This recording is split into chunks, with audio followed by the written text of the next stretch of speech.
I'm telling you, when it comes time to get the patrol rifle out, Phoenix PD gets down as good as anyone in the nation.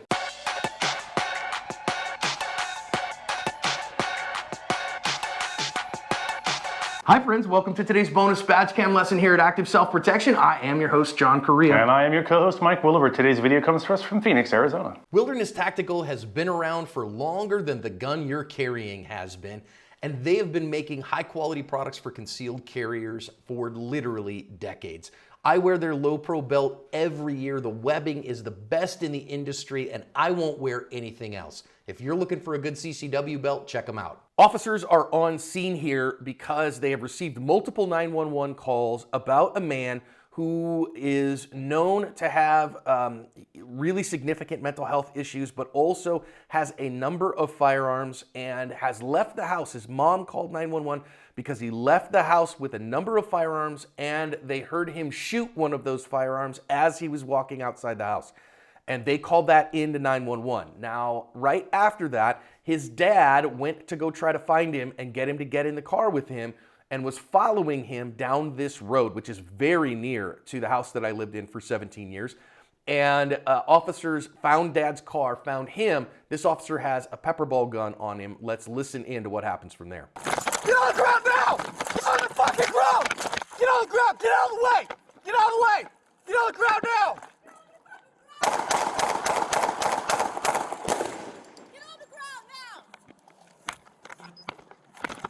The second shot that you heard, or the different shot, is from this officer's rifle as he goes in. That officer fires one shot, and then they kind of back up and away and hang out for just a minute. We actually have surveillance video from inside of the place as well as outside of it as well. So you can see it outside here, the suspect coming from the right. You can see all the people in the parking lot and the officers with their reds and blues out.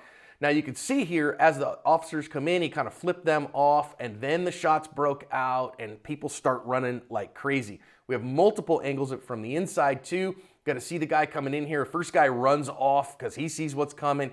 Then the shots start breaking and everybody starts getting down as well. They did hit him with those shots. So we see it from another angle here as they start hearing all the stuff going on outside. And as he opens the door, the private citizens get the heck out of the way. They did hit him with multiple shots of that and did put him on the ground with that. They backed up for a minute, but then they came in, got the clerk out of there, got this guy into custody, took him to the hospital. He was in critical condition for a while. And then they found on him 4 firearms as well as knives and stendos and all that stuff. Executed a search warrant on his house and found a homemade suppressor that was not serialized or registered.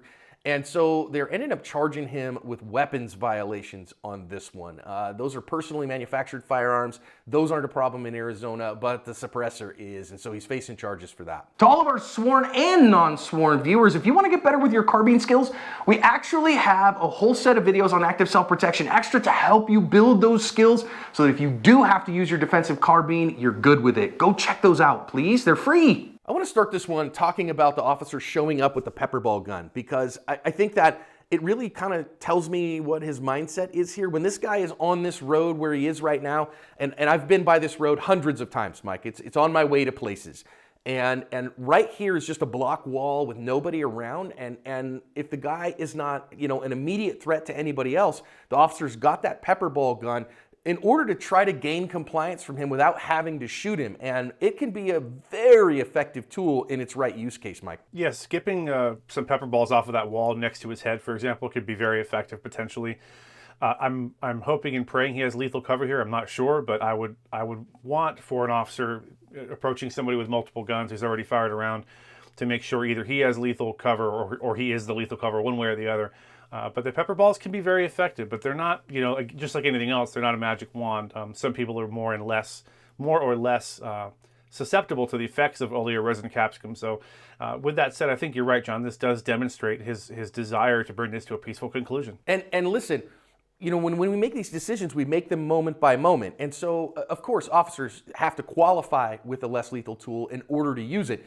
But also remember, officers, there's a difference between being qualified and being proficient and being good with it. So train beyond that, right? Make sure that you train beyond the department standards And if you're the guy in your squad on the pepper ball gun, be good with it. And I'm not saying that this officer wasn't good with it. I think he made the right decision to transition away from it in that moment when citizens were, at risk. But I do think it's a great tool within its use envelope. And so I really think this is one that should be more common. Obviously has a much longer range. They use the 40 mic or, the beanbag shotgun as well, but the pepper ball gun doesn't get enough love, I think, in law enforcement circles, and it should at an administrative level, because we've seen it be very effective when it's used appropriately. Now, he slings that gun. Good for him on the sling. Well done, because now the guy heads in to the 7-Eleven and he's giving him command after command after command after command, and then finally ends up shooting the guy as he is walking into the 7-Eleven. I know, Mike, some people are going to have a challenge with this, because at the first shot time, he doesn't have a firearm in his hand. However, knowing that he has already fired a round, knowing that when you go read the news stories, you'll see that he thought that the devil was after him. He thought the demons were on his trail and not cops. But this guy, is he a credible threat to the people inside that 7-Eleven? I think the answer to that is yes. Absolutely, John. And I listen to our viewers. We understand how this looks. We understand how this glass breaking and these rounds coming in to the 7-Eleven looks. It's dangerous. This is a dangerous situation, but the police didn't create the dangerous situation. They're having to respond to it. As you said a moment ago, John, it's millisecond by millisecond. This thing is evolving, and they have to make quick decisions. And you always talk, John, about human performance and how long did it take this officer to make the decision to shoot? Where was he when that decision was made? Where were his hands? All these things are factors, but I think they absolutely have to do their best to stop this guy before he gets in a 7-Eleven full of people. Them shooting at him, there's people in the background, is dangerous. It's terrible. It's an awful position for them to be in. But again, they didn't create that situation. They're just responding to his actions. As you like to say, he gets a definitive vote, and he voted to walk into a crowded store. Yeah. Now, the officer that shows up with the rifle, okay, I want a rifle against somebody who's been firing shots off. Absolutely. Now, I'm going to say something about the sling here. If you watch Asp at all, hey, officers, that sling is on there for a reason. Just throw it over your neck. So then that way you can drop that rifle if you need to. And it's not going to get hit on things, it's not going to catch on all your equipment and those kind of things. Second part of this is that you better be able to make this hit. It's not a hard hit with a rifle, but you got to have some marksmanship. Yeah, John, real quick about the sling. This is something that with my old agency, and I don't know if it was a national policy or local policy, but we did a lot of practice slinging your gun, and not just slinging it over your shoulder, but then making it safe, putting it behind you if you're the only person who's going to go hands-on to effect an arrest. So officers, deputies, make sure you're practicing these sling skills. They're not intuitive. In fact, they're counterintuitive in some cases. So know the kind of sling you have, do a little research. If the sling you have doesn't work for you, there's other options. So that's something you should really kind of focus on. And yeah, John, this shot, minus the glass being in the way potentially, but this shot with a rifle is a no-brainer. It's a super easy shot. It is. I mean, the glass can make a difference, right? Glass can do weird things to bullets, but you got to have the fundamentals of marksmanship, right? You got to have the gun correctly gripped, got to get your sight enough on the target and keep it there while the trigger gets pressed. Now, after that shot, this officer kind of backs off a little bit. And listen, I don't want to be too hard. You're making split-second decisions here. But if the public is at risk, which is why you would fire a shot here, they're still at risk because you haven't secured that scene. And as a law enforcement officer, then your mission is to close with and take suspects into custody. Now, you'd back off if there wasn't the public involved and not safe. But I think this is a case where you got to move forward and not back. John, I think this is just a case of, what do we do after a suspect is shot? I don't know if they know he's shot at this point or his status, if he's disabled or whatever. But normally, as we say all the time, you shoot a bad guy and then you wait to see, is he disabled? Does he need to be shot again? Is he still a threat? And that would normally be true. But again, the reason we do these videos is so officers can get a mental rep. Here's something you probably didn't consider.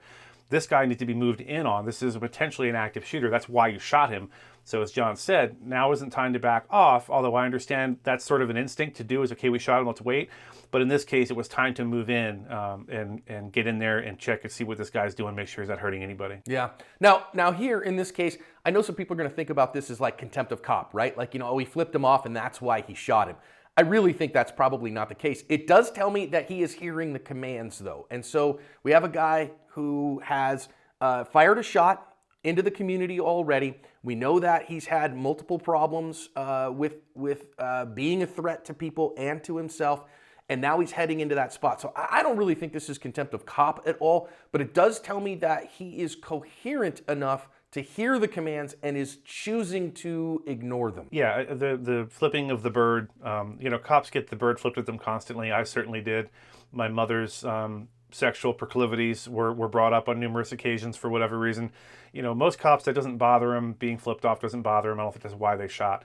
But that's a great point, John. Good catch. In as much as if he's acknowledging the officer's there. He sees where he is. He knows he's there. He's hearing him.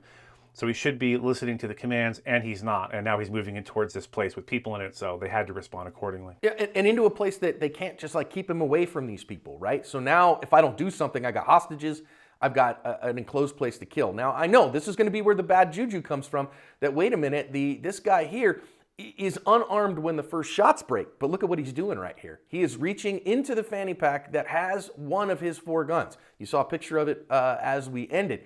So now, was he reaching in for that gun with the intent then to immediately use it? I don't know, but to me, I think that it shows that the officer's decisions actually were reasonable because he is showing the proclivity to continue to threaten with the firearm that he just shot into the community a moment ago. Yeah, you can't, as an officer, you don't have the luxury of waiting around to see what he might do. As you said, John, he's shown the means, opportunity, and intent to commit violence. He shot a round off in the wild, and now he's walking in here. He can hear you. He sees you. You're telling him to stop. He's not stopping. And whether or not he had a hand on the gun at this point, I think the officers couldn't possibly know that. They can't see that side of him. His back's to the officers. They're just doing what they can do to try to stop this guy from getting in there and doing what he's probably going to do, which is at the very least take hostages. And we don't want a long, drawn-out hostage situation in this case. And I do want to commend the guy at the counter for noping out of there immediately on that first shot coming through the window. Some folks, we've seen in recent videos, some folks just hang out going, what? And no, you want to nope out, and he noped the heck out. Yeah, and you're going to watch that right here. So watch as we kind of shift over to the other perspective. Watch the private citizens in this one. Obviously, the clerk's kind of stuck behind the counter, right? But watch the private citizens. There's 2 of them there, one at the top and one in the middle. And as the shots ring out, they get out of there. Now, we always say this. It's not, in an enclosed environment like this, you can't just run. So you want to run and get down as fast as you can. Generally speaking, getting down and getting low and getting behind something if you can, for sure, is your best bet. And that kind of instinct to get down and get away from danger is, I think, the right one. And obviously, our suspect here is doing radically weird things to being shot at. And again, I think that speaks to mindset. Yeah, as far as private citizens, if you want some practice dodging gunfire to 7-Eleven, hang out at one in Phoenix or Tempe on a Friday or Saturday night, and eventually it'll happen. Yeah, very strange, John.